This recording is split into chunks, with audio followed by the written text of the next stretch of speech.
Hi, நம்ம running பண்ணலாம், அதுவும் லாங் ரன் போகலாம் அப்படின்னு சொல்லிட்டு ரன்னிங்கை ஸ்டார்ட் பண்ணுவோம். ஆனால் ரன்னிங் ஸ்டார்ட் பண்ணி கொஞ்சம் தூரத்துலேயே பார்த்தீங்கன்னா நமக்கு சீக்கிரமாக மூச்சு வாங்க ஆரம்பிச்சிடும், டயர்ட் ஆயிடுவோம். நம்ம அடி வயிற்றுலேருந்து, நம்ம கால்லேருந்து, நம்ம காஃப் மசில்ஸ்லேருந்து எல்லாமே வலிக்க ஆரம்பிச்சிடும். இதுக்கு மேலே நம்மளால் ஓடவே முடியாது அப்படின்னு ஒரு ஃபீல் வந்திருக்கும். உங்களுக்கும் அந்த மாதிரி ஒரு ஃபீலிங் வந்திருக்கா? அப்படி வந்துருந்துச்சுன்னா இந்த வீடியோ உங்களுக்கு தான். நீங்கள் எக்ஸாஸ்ட் ஆகிறத பற்றி என்றைக்குமே கவலைப்பட தேவையில்லை. ஏன்னா ஸ்டார்டிங் ஸ்டேஜில் இது எல்லாருக்குமே நடக்கிறது தான். இன்றைக்கி வீடியோவில் லாங் டிஸ்டன்ஸ் ரன்னிங் எக்ஸர்ஷன் ஆகாமல் எப்படி சிம்பிளாக ஈஸியாக பண்ணுறது, டயர்ட் ஆகாமல் எப்படி லாங் டிஸ்டன்ஸ் ஓடுறது அப்படிங்கிறதுக்கான சிம்பிள், ஈஸி அண்ட் ப்ராக்டிக்கல் டிப்ஸை தான் நம்ம இந்த வீடியோவில் பார்க்க போகிறோம். வாங்க வீடியோக்குள்ளே போகலாம்.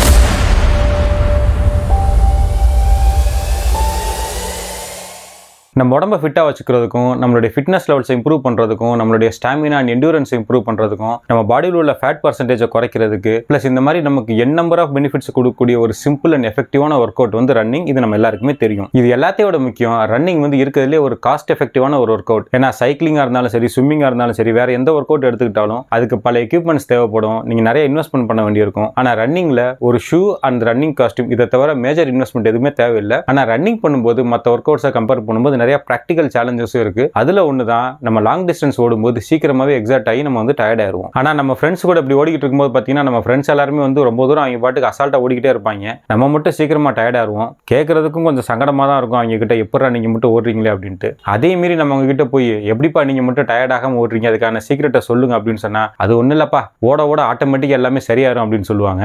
ஆனால் சின்ன சின்ன டெக்னிக்ஸ் இருக்கு. அந்த டெக்னிக்ஸ் நம்ம கரெக்டாக ஃபாலோ பண்ணோம்னா நம்மளும் லாங் டிஸ்டன்ஸ் ரன்னை ரொம்ப ஈஸியாக பண்ண முடியும். அது என்னென்ன அப்படிங்கிறத பார்த்துருவோம். அதுக்கு முன்னாடி ரன்னிங் ட்ரைனிங்ல சில காமனான மித்ஸ் இருக்கு. அந்த மித்ஸ் என்னங்கிறத முதல்ல டீபக் பண்ணிட்டு அதுக்கப்புறமா அந்த ட்ரைனிங்ஸ் என்னென்ன, அந்த டெக்னிக்ஸ் என்னென்ன அப்படிங்கிறத பற்றி நம்ம டீட்டெயிலாக பார்த்துடலாம். ஃபர்ஸ்ட் காமன் மித், நம்மளோட எண்டூரன்ஸ் இன்க்ரீஸ் பண்ணணும்னா நம்ம லாங் டிஸ்டன்ஸ் ரன்னிங் பண்ணிக்கிட்டே இருக்கணும். இதை நிறைய பேர் சொல்லி கேள்விப்பட்டிருப்பீங்க. இதில் பாதி தான் உண்மை, இது முழுசுமே உண்மை கிடையாது. ஆனால் இதில் என்ன பிரச்சனைனா, நம்ம ஒரு ஸ்ட்ரக்சரான பிளான் இல்லாமல் வெறுமன லாங் டிஸ்டன்ஸ் மட்டுமே ரன் பண்ணிக்கிட்டு இருந்தோம் அப்படின்னா நம்ம உடம்பு சீக்கிரமாவே இன்ஜுரி வந்துடும். ஸோ அதிக நேரம் நம்ம லாங் டிஸ்டன்ஸ் மட்டுமே ஓடிக்கிட்டு இருக்கிறதுக்கு நமக்கு ரிசல்ட் தரதுக்கு பதிலாக நமக்கு நெகட்டிவான எஃபெக்டை தான் தரும். ஸோ ரன்னிங்கை பொறுத்த வரைக்கும் நம்ம எவ்வளோ ஹார்டாக ட்ரெயின் பண்ணுறோங்கிறது முக்கியம் இல்லை, எவ்வளோ ஸ்மார்ட்டாக ட்ரெயின் பண்ணுறோம் அப்படிங்கிறது தான் முக்கியம். இந்த ஸ்மார்ட்டாக ட்ரெயின் பண்ணுறது எப்படிங்கிறத தெரிஞ்சுக்கிறதுக்கு வீடியோவை கடைசி வரையும் பாருங்க. ரெண்டாவது மித், எப்போவுமே ஒரே ஸ்பீடில் ஓடணும் அப்படின்னு சொல்லி நீங்கள் கேள்விப்பட்டிருப்பீங்க. இதுலேயும் உண்மை கிடையாது. ஏன்னா நம்ம ஒரே ஸ்பீடில் கான்ஸ்டன்ட்டாக ஓடிக்கிட்டே இருந்தோம் அப்படின்னா நம்ம பாடி அந்த ஸ்பீடுக்கு அடாப்ட் ஆயிரும். அடாப்ட் ஆனதுக்கப்புறம் பார்த்தீங்கன்னா நம்ம பாடியோட எண்டூரன்ஸ் லெவலோ, நம்மளுடைய ஸ்டாமினா லெவலோ, நம்மளுடைய ஸ்ட்ரென்த், ஃபிட்னஸ் எதுவுமே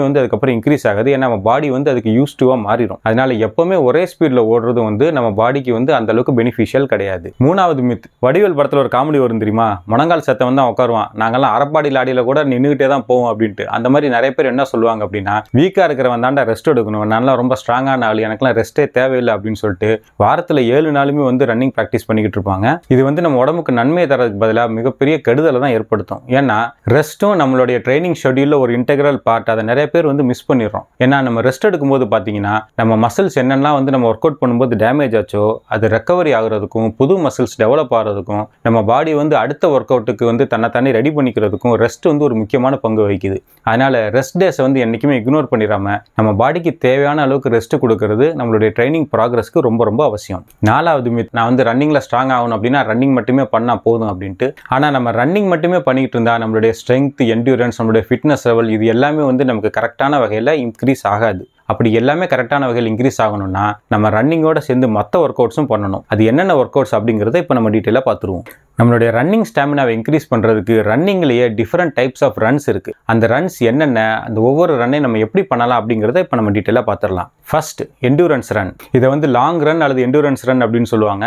இந்த என்டூரன்ஸ் ரன் தான் நம்மளுடைய ரன்னிங்க்கு ஃபவுண்டேஷன் மாதிரி. இந்த என்டூரன்ஸ் ரன் பண்ணும்போது நம்மளுடைய ஹார்ட் ரேட் மேக்ஸிமம் ஜோன் 2ல இருக்கா அப்படிங்கிற மாதிரி பார்த்துக்கோங்க. ஜோன் 2னா என்ன அப்படிங்கிறத பற்றி ஒரு டீட்டெயிலான வீடியோ போட்டிருக்கேன். அந்த வீடியோட லிங்க் நான் இங்கே ஷேர் பண்ணுறேன். ஸோ ஜோன் 2ல நம்ம ட்ரெயின் பண்ணும்போது நம்மளுடைய கார்டியோவாஸ்குலர் ஹெல்த் டிராஸ்டிக்கான முறையில் இம்ப்ரூவ் ஆகும். அது மட்டும் இல்லாமல் நம்ம ரன்னிங்க்கு தேவையான உடம்புல உள்ள மற்ற மசில்ஸையும் ஜாயின்ஸையும் டியூன் பண்ணுறதுக்கு இந்த என்டூரன்ஸ் ரன் ரொம்ப பயனுள்ளதாக இருக்குது. ஸோ உங்கள் வீக்லி மைலேஜில் ஒரு 75 to 80% ஆஃப் ரன்ஸ் என்டூரன்ஸ் ரன்னாக இருக்கிற மாதிரி பார்த்துக்கோங்க. ஸோ என்டூரன்ஸ் ரன் எப்படி பண்ணுறது, உங்களால் எவ்வளோ டிஸ்டன்ஸ் கம்ஃபர்டபுளாக ஓட முடியுமோ, அது 5 கிலோமீட்டராக இருக்கலாம், 7 கிலோமீட்டராக இருக்கலாம், ஒவ்வொருத்தரை பொறுத்த வரைக்கும் அது மாறுபடும். உங்களால் எவ்வளோ ஓட முடியுதோ அந்த டிஸ்டன்ஸை ஜோன் 2ல ஒரு வாரம் கண்டினியூஸாக ஓடுங்க. வாரம் நம்ம என்டூரன்ஸ் ரன்னோட டிஸ்டன்ஸை ஒரு 10% மேலே இன்க்ரீஸ் பண்ணுறது நமக்கு நல்லது கிடையாது. ஸோ இந்த வாரம் நீங்கள் ஒரு 7 கிலோமீட்டர் ஓடுறீங்க அப்படின்னா அடுத்த வாரம் ஒரு 7.25 ஒரு 8 கிலோமீட்டர் ஓடுங்க. அதுக்கு அடுத்த வாரம் ஒரு 9 கிலோமீட்டர், அப்புறம் ஒரு 10 கிலோமீட்டர், அப்புறம் ஒரு 11, 12 இப்படி கொஞ்சம் கொஞ்சமா வாரத்துக்கு ஒரு 10% அல்லது ஒரு 15% அந்த அளவுக்கு மட்டும் உங்களுடைய எண்டூரன்ஸ் ரன்னோட டிஸ்டன்ஸை வந்து நீங்க இம்ப்ரூவ் பண்ணுங்க. அதே மாதிரி நம்ம எண்டூரன்ஸ் ரன் பண்ணும்போது நம்மளுடைய பிரீத் வந்து கொஞ்சம் கம்ஃபர்டபுளா இருக்கணும். அதாவது நம்ம பக்கத்துல நம்மளுடைய ஃப்ரெண்டோ அல்லது வேற யாரோ ஒருத்தவங்க ஓடி வர்றாங்க அப்படின்னா அவங்க கூட நம்ம ஒரு 4-5 வார்த்தை தொடர்ந்து பேசுற அளவுக்கு ஒரு கம்ஃபர்டபுளான பேஸ்ல நம்ம வந்து ஓடணும். நம்மளால பக்கத்துல உள்ளவங்கள்ட்ட பேசவே முடியல அப்படின்னா நம்ம கெப்பாசிட்டியை விட நம்ம ஜாஸ்தியா ஓடுறோம், அதாவது நம்ம ஜோன் 2 விட வந்து ஜாஸ்தியான பேஸ்ல ஓடிக்கிட்டு இருக்கோம்னு அர்த்தம். ஸோ உங்களுடைய ஸ்பீடை கம்மி பண்ணிட்டு உங்களால உங்க கூட ஓடி வரவங்கள்ட்ட ஒரு கான்வர்சேஷன் வச்சுக்கிற அளவுக்கு உங்களுடைய பேஸ் இருக்கா அப்படிங்கறத எப்பவுமே என்ஷூர் பண்ணிக்கோங்க. அடுத்து வாரத்துக்கு ஒரு 2 நாளாவது இன்டர்வல் ட்ரைனிங் பண்ணணும். ஸோ இன்டர்வல் ட்ரைனிங்ல பார்த்தீங்கன்னா 3 விதமான இன்டர்வல்ஸ் இருக்கு. ஃபர்ஸ்ட் வந்து ஸ்பீட் இன்டர்வல்ஸ்.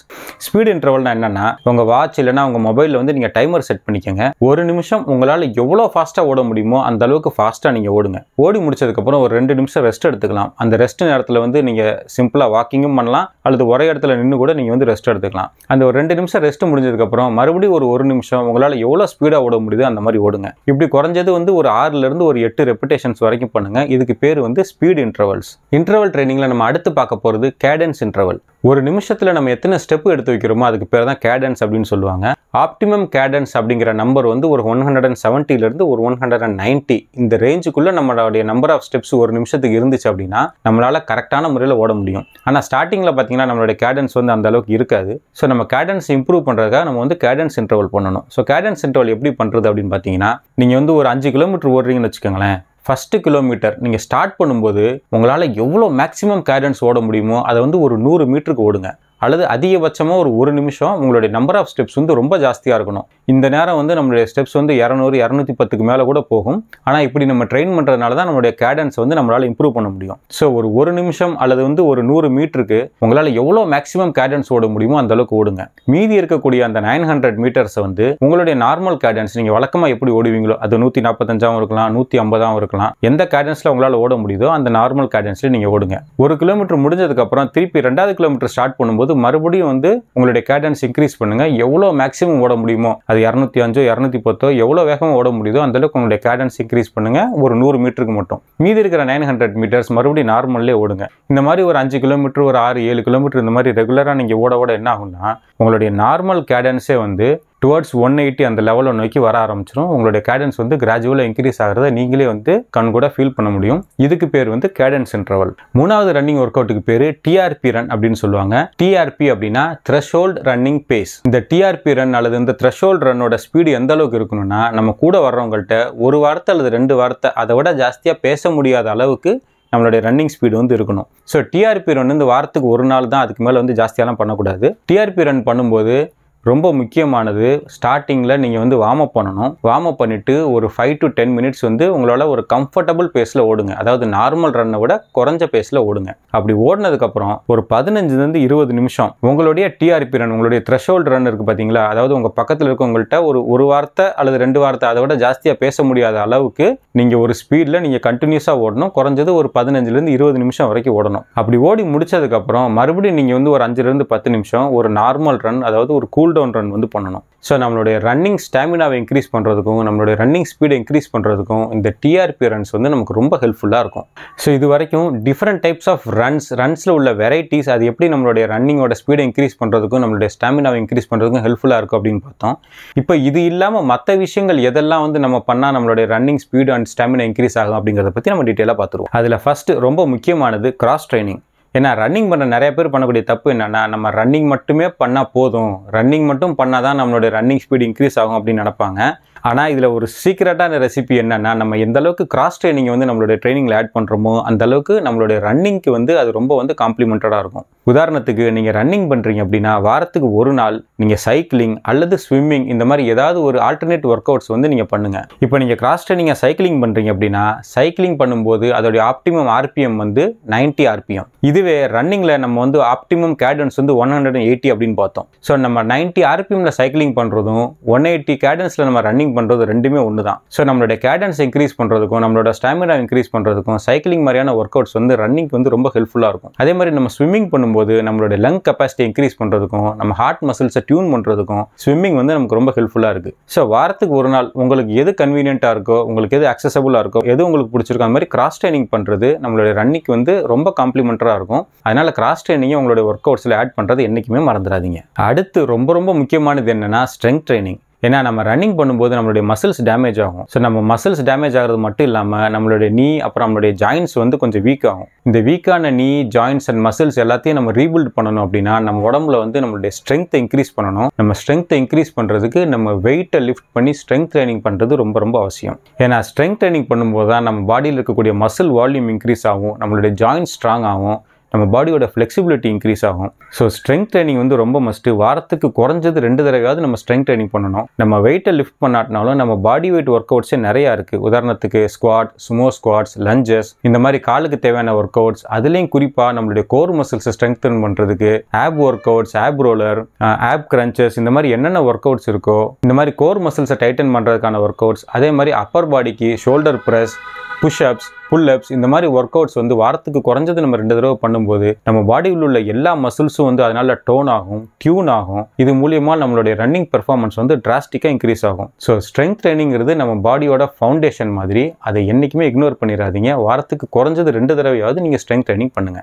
அடுத்து நம்மளுடைய பெர்ஃபார்மன்ஸ் இன்க்ரீஸ் பண்ணுறதுக்கு சில எக்ஸ்டர்னல் ஃபேக்டர்ஸும் இருக்குது. அதுலேயும் நம்ம ஃபோக்கஸ் பண்ண வேண்டியது ரொம்ப முக்கியம். அதில் ஃபஸ்ட்டு ரொம்ப முக்கியமானது என்னென்னா நியூட்ரிஷன். நம்ம ரன்னிங் பண்ணுறோம், அதிலே வந்து ஒரு லாங் ரன் 1 ஹவருக்கு மேலே பண்ண போகிறோம் அப்படின்னா கண்டிப்பாக நம்ம ரன் பண்ணுறதுக்கு முன்னாடி ஸ்லோ ரிலீஸ் கார்ப்ஸ் வந்து நம்ம சாப்பிட்றது ரொம்ப அவசியம். குறிப்பாக ஸ்லோ ரிலீஸ் கார்ப்ஸ் அப்படின்னு பார்க்கும்போது ஓட்ஸ், வாழைப்பழம் அல்லது வந்து ஹோல் வீட் பிரெட், இந்த மாதிரி ஏதாவது ஒன்று சாப்பிட்டு நம்ம ரன்னிங்கை ஸ்டார்ட் பண்ணோம்னா சஸ்டைனபுளாக நம்மளுடைய ரன்னிங்க்கு தேவையான அளவுக்கு எனர்ஜியை கொடுக்கறதுக்கு இந்த மாதிரி உணவுகள் வந்து நமக்கு ஹெல்ப்ஃபுல்லாக இருக்கும். இதுவே நம்ம 1 ஹவருக்கு மேலே ரொம்ப லாங்காக ஓடுறோம், ஒரு 2 மணி நேரம் 3 மணி நேரம் இந்த மாதிரி நம்மளோட ட்ரைனிங் இருக்குது அப்படின்னா நம்ம ரன்னிங் பண்ணிக்கிட்டு இருக்கும் போதே நமக்கு தேவையான எனர்ஜியை வந்து நம்ம எடுத்துக்கணும். Energy balls, energy gels, isotonic, இந்த மாதிரி உணவுகளை நம்ம ரன்னிங் பண்ணும்போதே எடுத்துக்கிறது நம்ம கண்டினியூஸாக ரன்னிங் பண்ணுறதுக்கு நமக்கு தேவையான எனர்ஜியை வந்து அது சஸ்டைனபுளாக கொடுத்துக்கிட்டே இருக்கும். அதே மாதிரி நம்மளுடைய ஒர்க் அவுட் முடிஞ்சதுக்கப்புறம் கரெக்டான அளவில் கார்ப்ஸ் அண்ட் ப்ரோட்டீனை வச்சு நம்ம இமீடியட்டாக ரீஃபியூல் பண்ணுறது நம்ம மசில் ரிப்பேரை வந்து சரி பண்ணுறதுக்கும் நம்ம இழந்த எனர்ஜியை வந்து ரீஃபியூல் பண்ணுறதுக்கும் நமக்கு ரொம்ப ஹெல்ப்ஃபுல்லாக இருக்கும். So pre workout nutrition, during workout nutrition and post workout nutrition, இதில் வந்து நம்ம என்னைக்குமே மிஸ் பண்ணிடக்கூடாது. இதை கவனமாக கரெக்டான முறையில் எடுத்துக்கிறோமா அப்படிங்கிறத நீங்கள் என்ஷூர் பண்ணிக்கோங்க.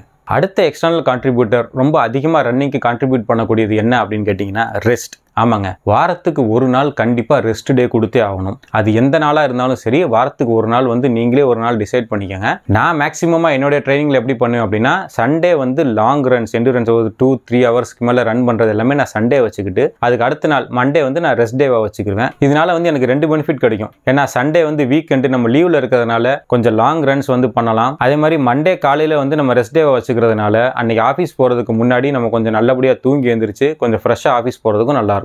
நீங்களும் வாரத்துக்கு ஒரு நாள் ஒரு ஃபிக்ஸடான டே வந்து உங்களுக்கு ரெஸ்ட் டேவாக வச்சுக்கோங்க. அதே மாதிரி நைட்டு தூக்கம் வந்து சீக்கிரமாக தூங்கி காலையில் சீக்கிரமாக எந்திக்கிற பழக்கத்தை கொண்டு வாங்க. குறைஞ்சது ஒரு 7லிருந்து 8 மணி நேரம் உங்களுடைய நைட்டு தூக்கம் இருக்கா அப்படிங்கிறத நீங்கள் என்ஷூர் பண்ணிக்கோங்க. அடுத்து நம்ம ரன்னிங்க்கு கான்ட்ரிபியூட் பண்ணக்கூடிய இன்னொரு முக்கியமானது என்ன அப்படின்னா நம்மளுடைய ரன்னிங் ஃபார்ம் அண்ட் பாஸ்டர். இது கேட்கறதுக்கு ரொம்ப சின்ன பாயிண்ட் மாதிரி இருக்கும், ஆனால் இதில் நம்ம கரெக்டாக ஃபோக்கஸ் பண்ணலைன்னா நம்மளுடைய ரன்னிங் வந்து நமக்கு பெனிஃபிட் கொடுக்கறதுக்கு பதிலாக இன்ஜுரி வர்றதுக்கான வாய்ப்புகள் வந்து நிறையா இருக்குது. ஸோ நம்மளுடைய ரன்னிங் ஃபார்ம் அண்ட் பாஸ்டரில் வந்து கரெக்டான முறையில் ஃபோக்கஸ் பண்ணணும். ரன்னிங் பாஸ்டரில் முக்கியமானது நம்மளுடைய பாடி வந்து எப்போவுமே ஸ்ட்ரைட்டாக இருக்கணும். அதுலேயும் குறிப்பாக நம்மளுடைய தலை இருக்குது பார்த்தீங்களா, நம்ம தலையை வந்து முடிஞ்ச வரைக்கும் ஸ்ட்ரைட்டாக வச்சுக்கணும். ஏன்னா நிறைய பேர் ஓடும்போது பார்த்தீங்கன்னா தலை வந்து அப்படியே கொஞ்சம் கொஞ்சமாக வந்து கீழே போக ஆரம்பிச்சிடும். நம்ம தலையை இப்படி டவுன் பண்ணிட்டோம் அப்படின்னாலே நம்மளுடைய பிரீத்திங் ஏரியா இருக்கு பார்த்தீங்களா, இந்த இடம் வந்து கம்ப்ரஸ் ஆக ஆரம்பிச்சிடும். ஸோ நம்ம உடம்புக்கு வந்து கரெக்டான முறையில் மூச்சு காத்து ஆக்சிஜன் வந்து உள்ள போகாது. ஸோ எப்பவுமே இந்த வந்து ட்ரைபாட் அப்படின்னு சொல்லுவாங்க, இந்த 2 காலர் போன்லையும் உங்க கை வச்சு இந்த ஆள்காட்டி வர்றது இருக்கு பாருங்க, இது வந்து கரெக்டா உங்களுடைய சின்ல இருக்கிற மாதிரி இருக்கணும். இதை விட கீழே உங்களுடைய தலை வந்துச்சு அப்படின்னா நம்ம வந்து தலையை தொங்க போட்டுக்கிட்டு ஓடுறோம் அப்படின்னு அர்த்தம். அந்த மாதிரி இருக்கக்கூடாது. ஸோ எப்பவுமே வந்து நம்மளுடைய இந்த 2 வரலும் நம்ம இந்த பாஸ்டர் வந்து நம்ம ரன்னிங் பண்ணும்போது ரொம்ப ரொம்ப முக்கியம். ரெண்டாவது ஆர்ம் ஸ்விங். நிறைய பேர் ஓடும்போது நீங்கள் நோட் பண்ணீங்க அப்படின்னா அவங்களுடைய கைகள் வந்து அவங்க உடம்புக்கு கிராஸாக இந்த மாதிரி போயிட்டு வரும். எப்பவுமே நம்ம கை வந்து நம்ம பாடி வந்து கிராஸ் பண்ணக்கூடாது. நம்ம கைகள் வந்து நம்ம பாடிக்கு பேரலாக இருக்கணும். ஸோ நம்ம கை வந்து இப்படி பாடிக்கு பேரலாக போயிட்டு வருதா அப்படிங்கிறத எப்பவுமே என்ஷூர் பண்ணிக்கோங்க. அடுத்து முக்கியமானது நம்மளுடைய இந்த கை இருக்குது பாருங்களேன், நம்ம ஆர்ம் பொசிஷன் பார்க்கும்போது நம்மளுடைய பைசிப்ஸ் அண்ட் ஃபோர் ஆர்ம்ஸ் இது வந்து ஒரு 90 டிகிரி ஆங்கிளில் இருக்கிற மாதிரி இருக்கணும். சில பேர் வந்து கையை இப்படி சுருக்கி வச்சுட்டு ஓடுவாங்க, சில பேர் கையை இப்படி ரிலாக்ஸாக வச்சுட்டு ஓடுவாங்க. இது ரெண்டுமே தப்பு. இது ஒரு 90 டிகிரி ஆங்கிளில் இருக்கிற மாதிரி பார்த்துக்கோங்க. அதே மாதிரி நீங்கள் ஓடும்போது இந்த 90 டிகிரி ஆங்கிள் வந்து சேஞ்ச் ஆகாத அளவுக்கு உங்களுடைய மூவ்மெண்ட்ஸ் இருக்கணும். சிலருடைய மூவ்மெண்ட்ஸ் வந்து பார்த்தீங்கன்னா இப்படி வந்து கையை வந்து மூவ் பண்ண ஆரம்பிச்சிருவாங்க. அந்த மாதிரி நம்ம பண்ணக்கூடாது. இந்த 90 டிகிரி எப்போவுமே மெயின்டைனாக இருக்கணும். அப்படி மெயின்டைனாக வச்சுக்கிட்டு உங்களோட கையை வந்து முன்னையும் பின்னையும் வந்து ஸ்விங் பண்ணுங்க. இப்படி ஸ்விங் பண்ணும்போது நான் முதலே சொன்ன மாதிரி நம்ம பாடிக்கு கிராஸ் ஆயிராம நம்ம கை வந்து நம்ம பாடிக்கு பேரலா போயிட்டு வருதா அப்படிங்கறத என்ஷூர் பண்ணிக்கங்க. முடிஞ்ச வரைக்கும் உங்க எல்போ எந்த அளவுக்கு பின்னாடி போகுதோ ரன்னிங்ல அந்த அளவுக்கு உங்களுடைய ரன்னிங் ஸ்பீடு வந்து இன்க்ரீஸ் ஆகும். ஸோ உங்க ஃபுட் மூவ்மெண்ட்டுக்கு தகுந்த மாதிரி உங்களுடைய ஆர்ம் மூவ்மெண்ட்ஸ் இருக்கா அப்படிங்கறத சிங்க்ரோனைஸ்டா நீங்க வந்து நோட் பண்ணுங்க. முடிஞ்ச வரைக்கும் எல்போவை எந்த அளவுக்கு பின்னாடி கொண்டு போக முடியுமோ அந்த அளவுக்கு கொண்டு போங்க. இது வந்து ரன்னிங் ஸ்பீடு இம்ப்ரூவ் பண்றதுக்கு ரொம்ப ஒரு யூஸ்ஃபுல்லான டெக்னிக்கா இருக்கும். மூணாவது, நம்ம பாடி பாஸ்டர்ல நோட் பண்ண வேண்டிய முக்கியமானது என்னன்னா நம்மளுடைய ஃபுட் ஸ்ட்ரைக். நம்ம ரன்னிங் பண்ணும்போது ஆப்டிமமா பாத்தீங்கன்னா நம்ம காலோடைய டோ இருக்கு பாத்தீங்களா, அதாவது நம்ம கால் விரல்கள் அது வந்து நம்ம தரையை டச் பண்ணுச்சு அப்படின்னா அது வந்து ஒரு ஆப்டிமமான ரன்னிங் பொசிஷன். ஸ்டார்டிங்லேயே அந்த மாதிரி நமக்கு கால் வந்து கரெக்டான போஸ்டர்ல வராது. ஆனால் முடிஞ்ச வரைக்கும் நம்மளுடைய கால் மிட் சோல் வந்து தரையில் படுற மாதிரி பார்த்துக்கோங்க.